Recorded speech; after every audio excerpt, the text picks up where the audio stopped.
as the next head coach of the Buffalo Bills, the current offensive coordinator. Bill staying in house. We're opening it up today for your reaction, folks out there. We want to hear your thoughts on this decision. But let's begin with the initial reaction from Matt Beauvais. Matt, we just talked at noon, 7 News at noon, and you were a little bit surprised by this decision, by this choice here. 19 minutes later, still very surprised. Did not think that this was going to be the way that this ultimately played out. I mean, they did 9 interviews. They talked to all of these people, and they ended up hiring the first person they talked to, who also happened to be the internal candidate. Listen, I am not going to completely dunk on this and say this is an absolutely terrible decision, because I feel like there are other pieces of this that we still need to know. That said, this is uninspiring to me. This, to me, does not move the meter. This is not an exciting hire. This is not something that the fan base is going to rally around. I know we are asking for comments. I think the vast majority of these comments are going to raise the same concerns that we will likely talk about here. I feel like the offense has been stagnant for a while now. The passing game is far too inconsistent. And the guy in charge of that was Joe Brady. So now he gets promoted. The real big picture here is that I think there are a couple questions we had a week and a half ago when their season ended in Denver. Is this roster good enough? And how are they going to fix the offense? The guy in charge of the roster got a promotion, and the guy in charge of the offense got a promotion. Like, that's crazy, but that's where we're at. So that's just kind of my initial. I mean, we're 50-50 right now. Liam says good hire. Maureen says so stupid move. I can tell you from just the group messages I'm in and the reactions on social media that it's not 50-50. And I'm sure these comments will start to level itself out here a little bit. I'm surprised. I thought they would go outside. I thought they needed a fresh voice, and the fact that they didn't is genuinely surprising to me.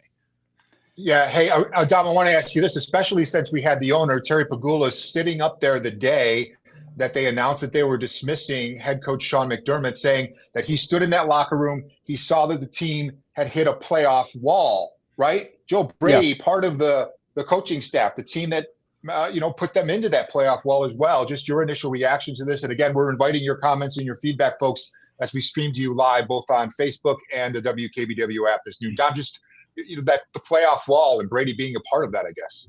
Yeah, that's a good point to bring up, Jeff, because the way Terry Pegula said it, when the press conference last week, he said, I walked over to Josh Allen's locker. He couldn't even look at me. My quarterback is dejected, looking emotional. Everybody saw how he was on the podium in the post-game press conference.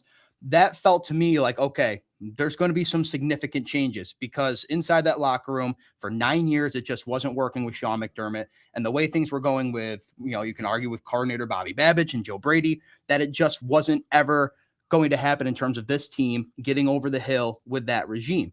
So to Matt's point, that's why this move also feels uninspiring. It just doesn't move the needle enough for me, because you can equivalate a lot of the problems that the Bills face this year, especially on the offensive side of the ball, to the way Joe Brady called it. Now, to his point too as well, I'm not going to go completely slam dunk this, to take his phrase there, and go on this move, because we don't know who he brings up as his OC, who the defensive coordinator is. There could be some interesting options there that he wants to bring in. Maybe the things went well with Davis Webb, where he could come in and take over the OC position and leave him away from Denver. I don't know. Still to be determined there.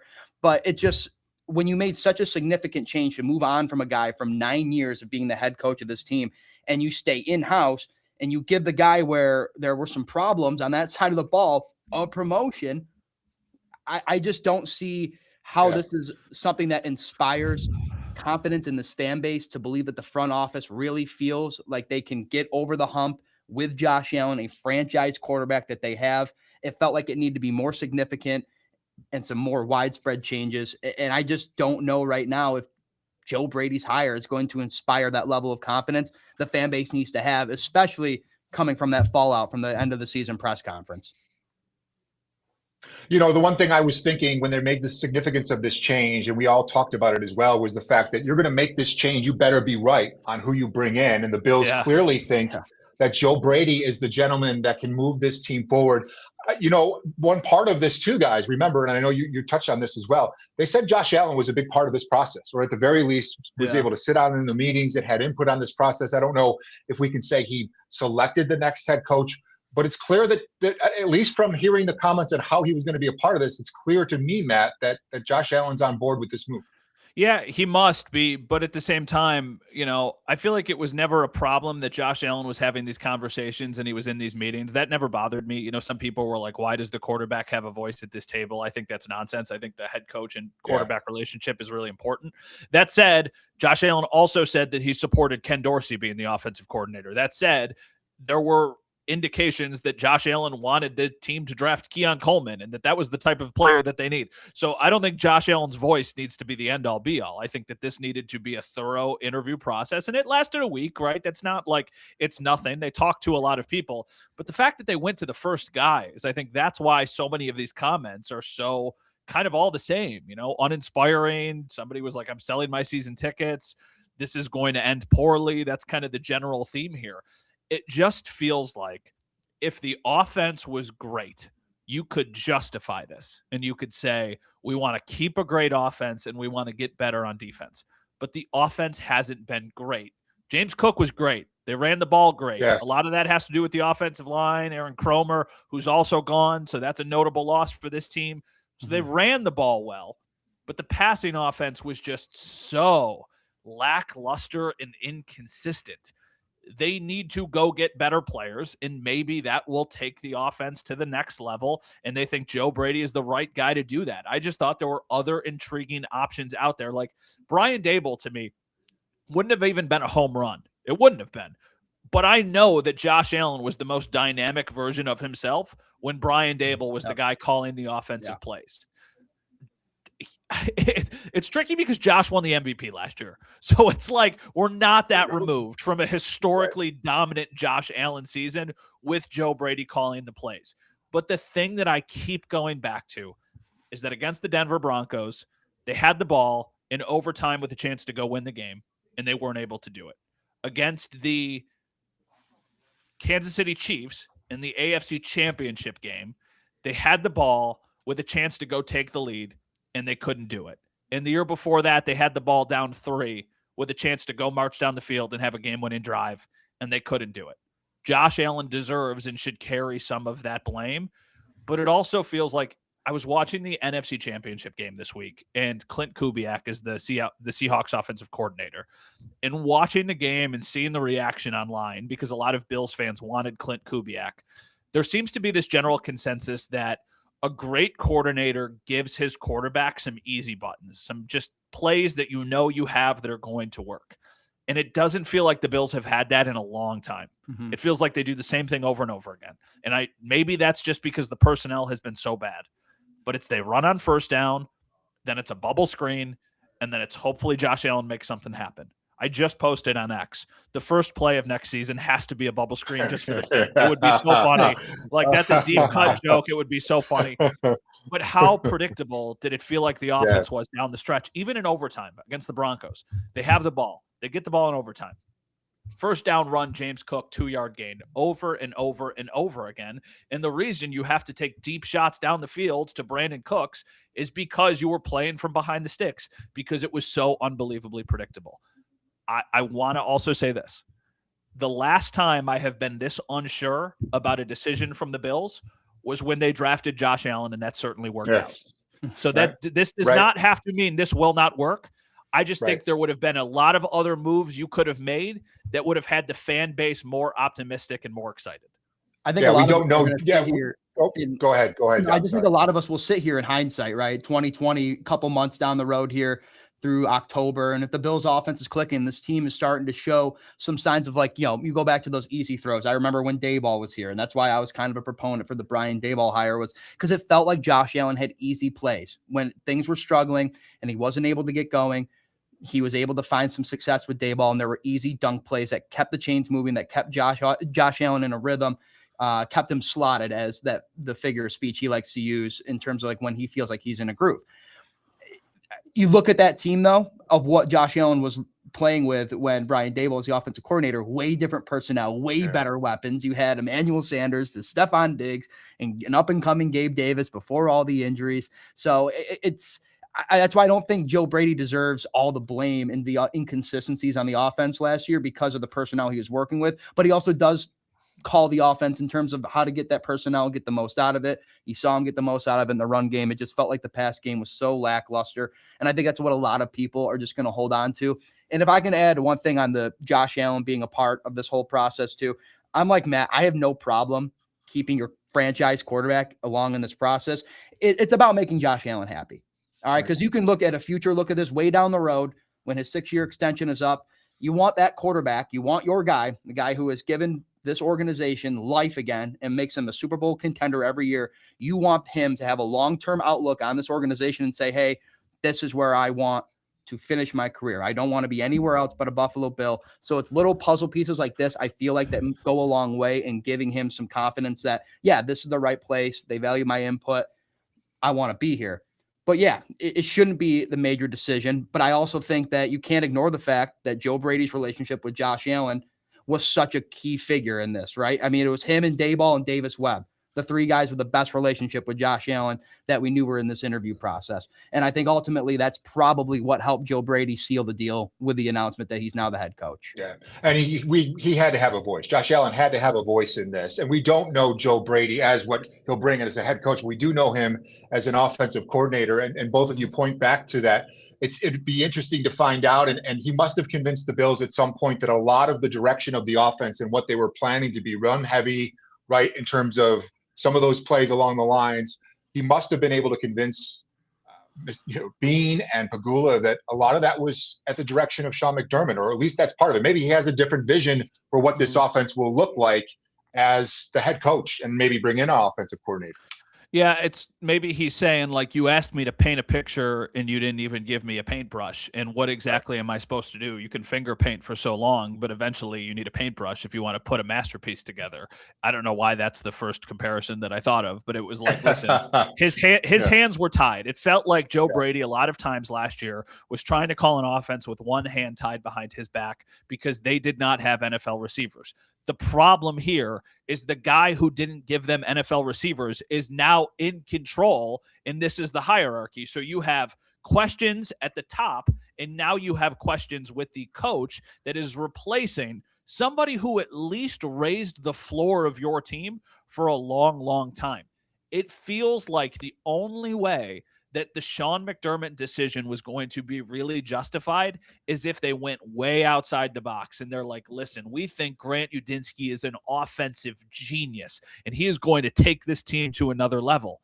But they went with the guy who was already in-house that was running the offense that we already saw that came up short in the biggest moments of the biggest games for the last several years. Like, that's the part of this that is so maddening to me. It's like you had this chance to kind of start over. And you really didn't, unless Joe Brady is like, listen, it was a disaster for the last couple of years and I couldn't do what I wanted to do. It's just that's what it feels like to me. And winning over the fan base does not matter if you have results and success on the field. Immediately. Yeah. But, oh my goodness, like, if there's growing pains or if you take a step back, people are going to lose their minds, and they deserve to, rightfully so. Like, This is supposed to be a team that can win the Super Bowl, and instead you've been leapfrogged in the division. You're watching the Patriots and Stephon Diggs and Matt Collins, a team that the Bills didn't have wide receivers this year. Now you're watching two of your former wide receivers go and play in the Super Bowl against your most hated division rival. Like, somebody very poignantly in Denver told me, it was a Bills fan, and I was like, are you feeling confident? And he was like, if not now, when? And I keep thinking back to that answer. If not now, when? And now you're trying to run it back with the same guy who wasn't able to get you over the hump and without the other guy that raised your floor so much. So it's just a really confusing move to me.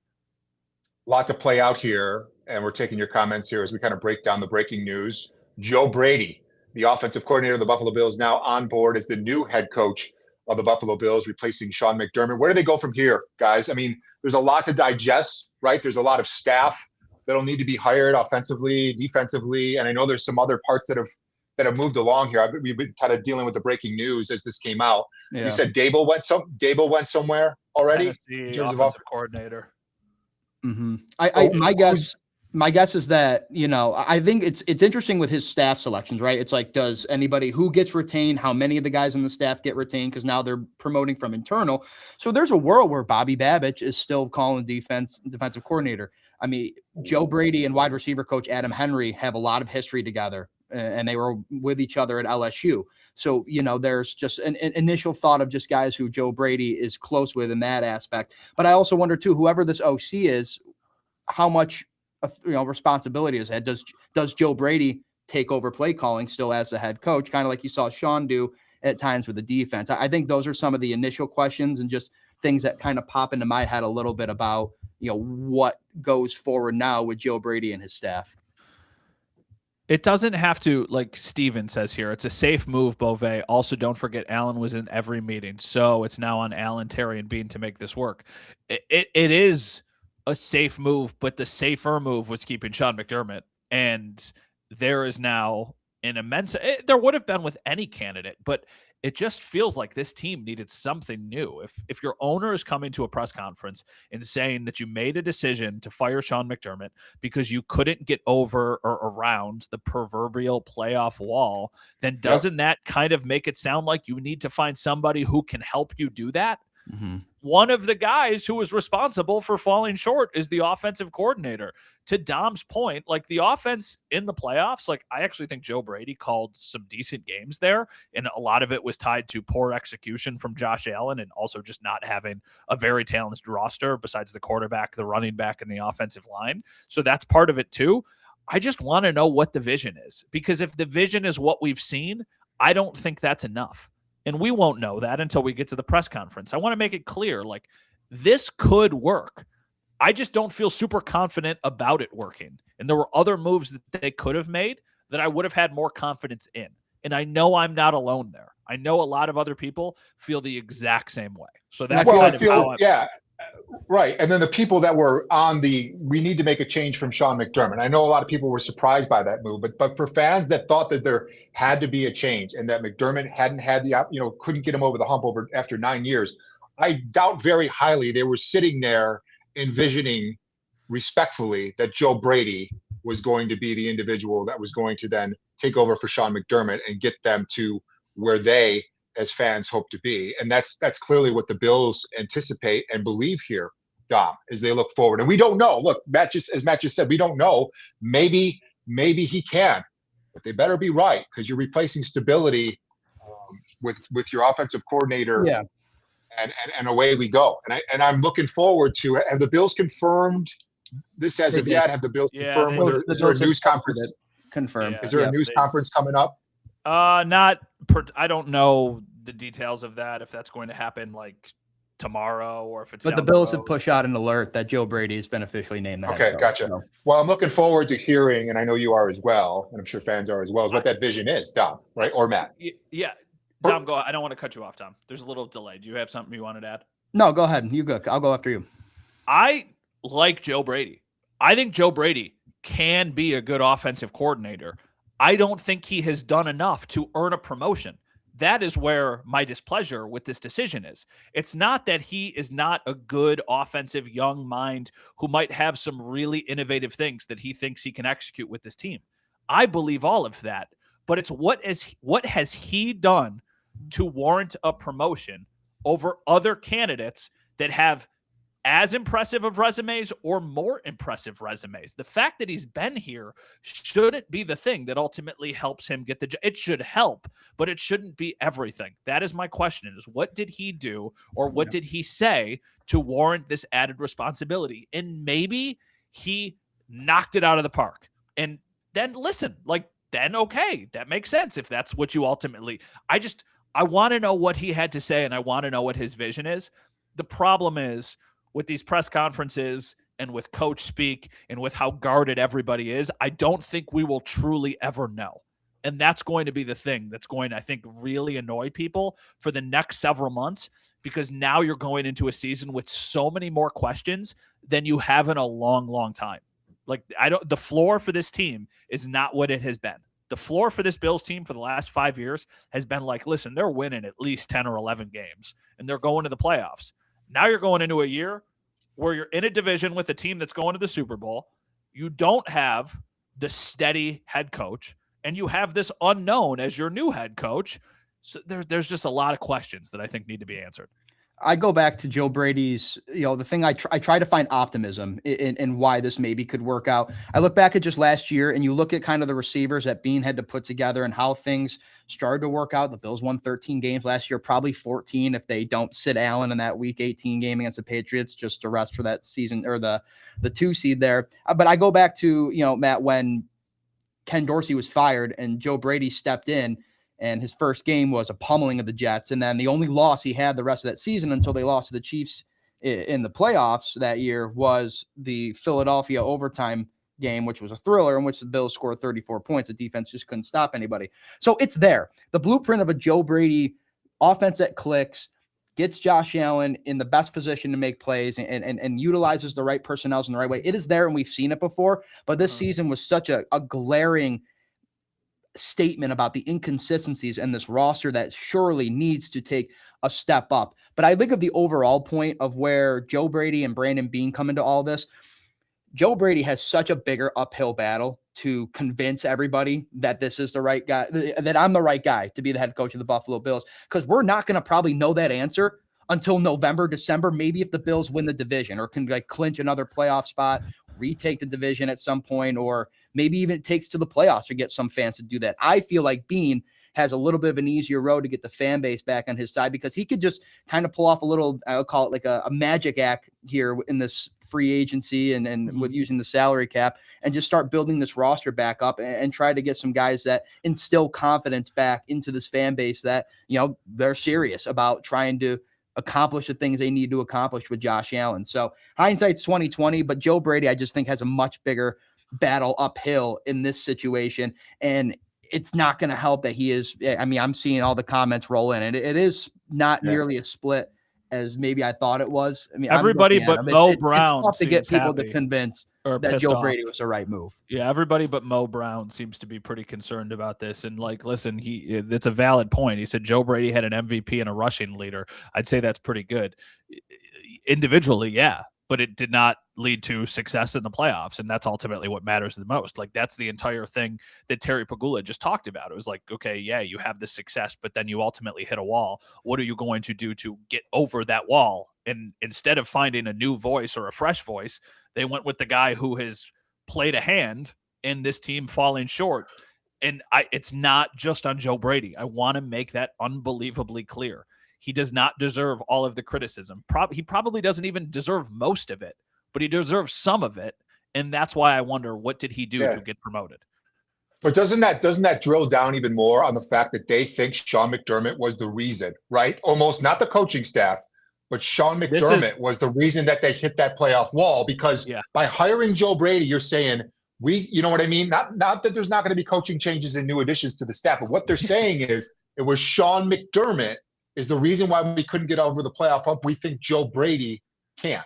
Yeah, that's to me the biggest indictment of how they feel about Sean McDermott is this hire, is that they are going to Joe Brady and thinking like, this is going to be what ultimately gets us over the hump. And that press conference wasn't it too. Now you know. That's what this is even more so than the press conference. The press conference was like, they don't believe in Sean McDermott anymore. This is like, we haven't believed in Sean McDermott in a long, long time, and he has been dead weight. And if that's how you feel, you are entitled to that opinion. I don't know how I feel about that. They said in that same press conference that they are looking for a CEO, a leader of men. I don't know what Joe Brady is like behind the scenes. I know what he's like when we're around him. He's very cordial. I think he's a very smart, young offensive mind who has a lot of really good ideas. But I never immediately was like, that dude is a leader. And that dude has got this team rallying behind him. Once again, what we see is very different than what they see. Yeah. But I feel that way about Bobby Babich, the defensive coordinator. I'm like, oh, those dudes play for that guy. Like, that guy is inspiring them to get to the next level. I don't know if Joe Brady is that guy, but I guess we're going to find out. The other little layer to this too is I'm very interested to see what he does at offensive coordinator, because if he's taking over as head coach, he's going to continue to call plays. Like offensively, this is going to be his offense. But this would be when I think they could win some people back over if they bring in like a Davis Webb, who a lot of people thought was a candidate for the coaching job. If he came in as your offensive coordinator and kind of worked in lockstep with Joe Brady, I think there could be some really cool, innovative ideas for this offense. And there's that question there too, Dom. Let me bounce this off you. Someone said, are you more or less excited about this offense than you were 9 days ago, knowing that this will be the way that Joe Brady now wants to do it, knowing what we've seen he can do, some flashes there offensively. And you mentioned the MVP season by Josh Allen last year and the ability to run the ball this year. Are you more or less excited, Dom, about this offense now with this hire than you were under Sean McDermott? I mean, you have Josh Allen, so, which you listen, and you're always going to have a shot with Josh Allen. Josh Allen can get you out of a lot of pickles, can get you out of a lot of alleviate you out of a lot of problems and situations you might run into, and he has done that time and time again. Listen, you live and die with the good and bad from Josh Allen. That's how it is, and that's what you have signed up for if you're the Buffalo Bills, him being your franchise quarterback. It's so, without knowing what changes come to the roster and if there's valuable receiver help that comes in, it is hard for me to feel more excited about this offense, because the definition of insanity is doing the same thing over and over again and believing that the result will be different until I see some drastic changes in the receiver room and gets this offense more like a catalyst with Josh Allen running it. And it's more than just the James Cook run game. I don't know how you can be more excited. It just feels like it's the Office meme of like corporate wants you to find the difference between these two pitchers and there's no difference. Yeah. I don't feel any more excited about this offense. I feel the potential is there because I do believe Joe Brady has called some good games, and I do believe the playoffs were good for him this past, just a couple of weeks ago. And I thought he was great when he came in and replaced Ken Dorsey at the end of the 2023 season. But it's just hindsight 2020. Time will have to just tell the story on this one. And Beane's going to have to do something to construct a roster around him. And to Matt's point again, and I said this earlier too, Davis Webb coming in as the offensive coordinator would absolutely, I think, change how we're talking a little bit about this. If we knew that right now, I think all of a sudden the narrative on it starts to flip a little bit in terms of just people's frustration with Joe Brady. Listen, this is a comment from X from Team Haircut at 1244. The defense is why we lost to the Broncos. 33 points to a team that can't run with Bo Nix. That is wrong. Like, I will adamantly say the defense is not why the Bills lost to the Broncos. The Bills offense had 5 turnovers in that game, okay? To allow just 33 points to an offense that gave them the ball 5 times back is a really good day for the defense. They gave up in the second half 10 points, and 7 of them came on the touchdown that ultimately took. If you want to say they couldn't get a stop when they needed it the most, absolutely you can make that argument. I would agree with you there. But they did not lose the game because of the defense. They lost the game because the offense, led by Joe Brady and Josh Allen, turned the ball over 5 times in a game. Whenever you turn it over once or twice, you're playing with like a real dangerous game. They did it 5 times in that game, and those 5 turnovers directly led to a ton of the Broncos' points. I mean, think about it. James Cook fumbles when they're about to take a big lead. They go down the field and they score a touchdown, okay? 14-3, 14-3 there. Yeah. If James Cook doesn't fumble that ball, you know what I mean? It's like it's either a 10-3 or a 14-3 game at that point. Yeah. Yep. The Bills forced their own turnover on a Deion Walker interception that we have somehow never talked about because the game was so much stuff has happened since the game. Josh throws an interception a couple plays later. Broncos go down the field. It's just like it's the defense is not why they lost the Broncos game. The defense is why they have fallen short at times, but it wasn't this year. It was the 5 turnovers on offense. You guys think that we have Brady as the head coach? He's going to bring in his staff. Is Babbage on the is he on the table here? I mean, I'm just saying. I know. We don't have any indication that it will be or won't be, right? But is he on the table? No. You know what they should do? There's one guy out there on the market right now available who I think would be a really good defensive coordinator. I think he's always kind of elevated his defenses, but he hasn't always had the best players. His name is Sean McDermott. They should call him. That's who they should call to run this defense. Right. So I don't know what they're going to do. I don't think they just run it back with Babich. I think that you would need to go and get like a very veteran, experienced defensive coordinator here. There's a Raheem Morris out there on the market, something like that, right? Here's what you can do. You can go and get, because Joe Brady will take the reins here and call plays offensively, the offensive coordinator should be a young, innovative person who I think Brady can work with. The defensive coordinator needs to be very much the one calling the shots on that side of the ball, kind of like the Bills have done in years past with like when Sean got here, he hired Leslie Frazier to be his like established voice of reason defensively. So they need a person like that. They need somebody who they know can run a defense without really much of the head coach's input. There's also, you got to remember too, the amount of interviews the Bills had, right? 9 in total. And there's a lot of offensive guys in there. I'm just thinking offensive coordinator wise, you're not expecting Grant Udinski to make a lateral move and just leave Jacksonville to come to Buffalo. Davis Webb is obviously a big popular name. I might butcher his last name here because I'm still not 100% up, but Nate Scheelhaus. Scheelhaus, yes, from Los Angeles, I think would also be something where, to your point, a young, innovative guy who's been in a very good, comes from the McVay coaching tree, so it's already lucrative, inspires a little bit of confidence, comes in, kind of shakes things up a little bit there, brings some fresh ideas, some different perspective for Joe Brady to look at as he now has to juggle, because you know, Matt, too, we all know this, guys. Jeff, you covered this team for years, too. It's Joe Brady has a lot more responsibilities are going to be on his shoulder now. So if there's somebody who could also be that voice of reason, or just somebody who is able to bounce ideas off of him and give him a fresh perspective on things offensively, I think that will go a long way. Yeah. I mean, I keep going back to, I know I keep saying this over and over. I just want to know how much of the offense was what Joe Brady thought the offense needed to look like, and how much was he was running the offense that Sean McDermott wanted him to run. And I will say that there is evidence of that possible scenario, even going back to Brian Daboll. And it felt like that's why things fizzled out there, because Brian Daboll wanted to throw the ball all over the place. He was like, we have Josh Allen, we have this freak, we don't need to run the ball. Sean McDermott was like, we need to establish the run, especially in the playoffs. And that led to some friction there. And that's one of the reasons why, for a long time, it was kind of speculated that the relationship was not outstanding. I know for a fact that even after Brian Daboll left, it got better. Like, I think he had a new appreciation for what Sean was doing. And I think Sean McDermott realized that Brian Daboll was just trying to do whatever was best for the Bills. If the same thing happened again behind closed doors, maybe that's what Brady is leaning into. Maybe Brady is like, let me cook. Like, I have done what I have been able to do with Sean McDermott and with the pieces we have had. Go get me a real wide receiver, and I think I could take this team to the next level. So that's got to be, if you're a glass half full person, that's what you are hoping for. Yeah. That is what you are trying to be optimistic about. Just the evidence shows us otherwise, because the offense had been so stagnant and so inconsistent. He must have convinced Bean and Pagula that this, and Bean would know this well, that this offense was heavy. Sean McDermott towards what he wanted. Here's my vision. I need 6 wide receivers, and I need, we need to bolster a couple spots in the defensive side, and let's go. I mean, he convinced him that he's the guy to take it, and he must have a vision for it, and that's what we're waiting to hear.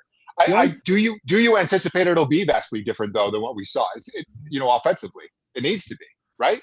Or no? I feel like that all depends on unless you're just going to run it back with similar wide receivers, right? If you come out and get a proven wide receiver one, or just at least just put a couple more pieces around that, maybe then there's sign for change there too. But until I see that, it's hard for me to sit here and believe it too. The other interesting note we haven't even talked about, guys, is you go back to that press conference with Terry Pagula and Sean McDermott at the end of the season, all that Keon stuff. I mean, it was a coaching staff decision. And then they brought in the guy. And then they brought in the guy who was likely a big proponent on making that decision. That's the other thing that just popped in my head. We haven't even talked about this Keon stuff. The owner is openly being like, it was a coaching staff decision. Brandon never wanted him. Well, that guy got a promotion. The guy who was a part of wanting Keon Coleman to come here, also got a promotion as well. So add that to the wrinkle of things there too. That's why I don't know if it could, Jeff, it could be different, because Keon Coleman might not be on the team next year. And what was that conversation like? with Brady in the interview. You made these comments about Coleman, and Brady's like, I wasn't involved in that. I mean, that is it's going to be fascinating, and the general reaction and what we're seeing, they better have it right. They better have it right, and they Yep. better knock out this offseason, because if they do the same thing over again and just run it back with like uninspiring wide receivers, and they just kind of fill the gaps on their offensive line, because like probably they're going to lose Connor McGovern, they're going to lose David Edwards. Those are two starters. Those are two notable pieces. They'll probably just fill those spots in with people they already have on their roster, but they better go out and add multiple weapons for this team, because listen, Dawson Knox is scheduled to make a ton of money. I have no idea what's going to happen with him. Dalton Kincaid, when he plays, is very good. The problem is he has not been available very often. Yeah. So they need to figure out a contingency plan there. And the wide receivers, I mean, they were starting guys in the playoffs that weren't on their team in late November. Like, that can't happen again. Injuries are a part of the story, but they can't be the excuse for how flawed this roster was when it was put together. Everybody eats was a fun, catchy thing to say for a while. Last year, everybody was starving. They need to go find a legitimate wide receiver who teams need to game plan for. I would argue everybody was famished. If you're not Josh Allen or James Cook, you were famished. Honestly, it was worse than starving. Their last two notable wide receiver additions in free agency have been Curtis Samuel and Josh Palmer. Last year, neither of them caught a touchdown. Think about that. It's crazy. Wow. It's got to be a focus. That has to be a focus, and it'll be up to Joe Brady to try and kind of, navigate that ship now. Look, end of the day, people are surprised by this. They may or may not like the decision to stay in-house with Joe Brady. But this is the way the Bills are moving forward. Now, we don't know how he'll do as a head coach, but at the very least, we can say this. He did have other interviews. He did have other interests, right, for head coach, positions, for possibilities out there. So the league in some capacity see some of those skills, some of those, mindsets in front of them. So Joe Brady, an individual that, a couple teams kicked the tires on him this year. He's the new head coach of the Buffalo Bills. And this is something we've been covering live for you since over the last hour. And here we're taking your comments as well. But I know we got to go get some reaction and, get this ready for the shows throughout the day. You guys want to finish with any final thoughts on this? Let's start with you, Matt. Final thoughts, Joe Brady, the next head coach of the Buffalo Bills. We'll get in some final comments from you folks as well, if you'd like to leave them there. My final thought is that this is not a move that will move the meter for any of the fan base or for myself. I thought that there were more exciting options out there. There were more intriguing options out there as well. That does not mean that this won't work. I just don't feel super confident that it will. And until I'm proven wrong, which could very likely happen, I am going to have my reservations about this. There were other people that they could have hired that I would have felt like, yeah, that makes sense. I understand why they're doing that. I don't understand this move yet. I don't even know if I will after hearing from Joe Brady and Brandon Beane again. I don't know if I'll understand it until well into next season. But this team does not have the luxury. I don't want to say the luxury, because the pressure and the standard is a good thing. The fact that we're talking about a team that is truly trying to win a championship is a good thing. But when you have those aspirations, you do not have the runway to screw up or to take some time to ease into this thing. So I feel like I'm going to have questions until the minute they play football next year. And even at that point, I won't know for sure until we have an entire season and a bigger sample size of him as a head coach. Your thoughts, Dom. Final thoughts here as we dive into the rest of this today. I'm just going to have to tell Bills Mafia that patience is a virtue, because we can sit here and debate all day long about whether we agree with this decision, why Joe Brady fits or why Joe Brady doesn't fit as a head coach. But it's going to take time, and it's going to take his staff to be assembled. It's going to take additions to this roster for things to either work in one direction or the other. We don't know. This could ultimately backfire for the Buffalo Bills, but to Matt's point, this could also make us eat our words. We could be going back here at the end of January, fast forward 8-9 months from now, if the Bills are in the race for the division, looking at a 1 seed, maybe clinching the division back from your rival, the Patriots, and going, okay, yeah, you know what? Maybe we did freak out a little bit in January, right? Like maybe things were a little bit better than we thought it was. But you have to sit back, and we're just going to have to wait on it, because there just won't be any clear answers in the short term. That's not what a head coach is able to do until you're starting to play games here. I also think that they need to, and I just need, with all capital letters, go get an offensive-minded offensive coordinator that is not in that system. I don't want to see Adam Henry, the wide receiver coach. Somebody had put a comment about Ronald Curry, the quarterback coach. Ronald Curry is one of the most accomplished quarterbacks that has come out of, college ball and high school ball. For a little bit of backstory, those don't know about him. But I am so uninspired by them making lateral moves of Joe Brady going from a quarterback coach to an offensive coordinator, and then now the head coach, the same way Ken Dorsey went from a quarterback coach to an offensive coach. I don't want to see any more lateral or internal moves from this organization. I want them to go out and go get somebody who brings fresh ideas and a fresh perspective to One Bills Drive. That is how things can start to be alleviated and how that patience starts to pay off. At the end of the day, the Bills did not think Sean McDermott was the person that get him over the hump. You heard Terry Pegula say he was sitting in that locker room after the game against Denver, the loss against Denver, and he said, "You just felt like we hit that playoff wall." Well, they now believe that a person that was part of that coaching staff with Sean McDermott is the person that can take them to the next step. Joe Brady, new head coach of the Buffalo Bills. The Bills confirming that today. It's something we've been following for you throughout the last 40 minutes. We thank you for your comments. We're going to have continued coverage of this throughout the evening on 7 News at 5 and 5:30 and 6 o'clock and throughout the evening. Joe Brady, the next head coach of the Buffalo Bills. We thank you for joining us here. Thank you, Matt. Thank you, Dom. No, Joe. Thank you, Jeff. Thank you, Jeff. Thanks for steering the ship. It's like you've covered a coach search before. Yeah, just a few. This is foreign to us. This is. Yeah, I'm also. right. I don't want to seem like I'm being rude if I'm looking away. I'm just trying to do like 14 things, as we all are right now. But thank you for steering the ship here. I appreciate it. Jeff, I think you might have a future in this. Consider yeah, I appreciate. I appreciate. You might be good at this. Well, I've covered some coaching searches, and it did not come from a place of stability of being in the plaofs at all. I covered the drought. So yeah, how many of those went well, Jeff? How many of those went well? During my tenure, none of them. None of them. So we'll see what happens with Joe Brady. Matt, Dom, thank you, viewers, and for folks tuning in, we'll get back with you at 7 News at 5, 5:36, and throughout the evening on WKBW.com. Thank you, guys. Thanks.